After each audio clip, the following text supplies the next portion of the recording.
need inimesed kõik, kes usuvad asja ja kui ka ei usu, eks ole, siis ma arvan, lihtsalt on mõistlik käituda oma igapäevastes tegemistes säästlikult.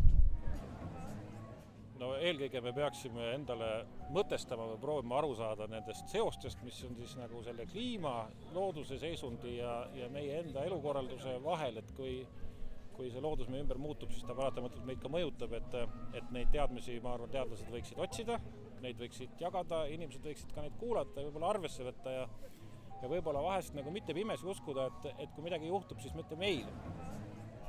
Vastupidi, et mõni võib arvata, et meil siin läheb kliima paremaks, et talved on nagu soojemad, suved on ka soojemad, et meil on ju siin siis põllumajanduskultuuride jaoks justkui soodsam kliima, aga praegu igal ealasel on ka halb külg, et tulevad haigused, talvitumistingimused kultuuridel ei ole enam see, mis nad enne oli, tuleb valida teistsuguseid sorte. Kas need sordid sobivad nendesse tingimustesse, et nende peale nagu tasus ka mõelda? Ma arvan, et inimene peab olema väga paindlik ja tal peab olema puhvrid taga.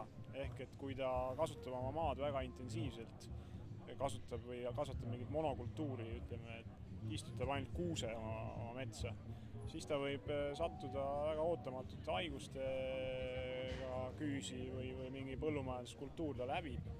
Ehk et see puhverdusvõime ja see oskus teha erinevaid asju ja mitte kasutada oma ressursse maksimaalselt, sest kui sul on kogu aeg maksimaalne surve peal ja sul näiteks ei ole ka rahaliselt midagi võtta, siis sa võid olla käpul üsna kiiresti.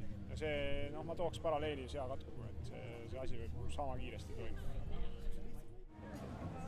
Jah, Eestis võib-olla tõesti see teema, vähemalt praegu ei ole veel nii selline terav ja kuum, on paratamatult kaudsed mõjud ikkagi olemas, kas või haiguste, kahjurite leviku osas.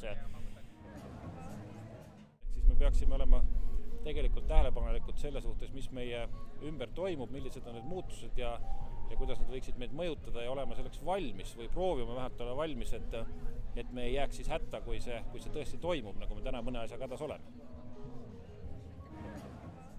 Riigimehena kindlasti ütlen seda, et lugupeetud kõik sotsiaalsed grupid Eestimaal, et järgmistel valitsustel hakkab raha minema ka mujale, ehk tõepoolest meie elukeskkonna kohandamisele, et kõik ei jõua enam valimisprogrammides otse rahvani. Aga kindlasti parandavad nende elukvaliteeti parema keskkonna läbi.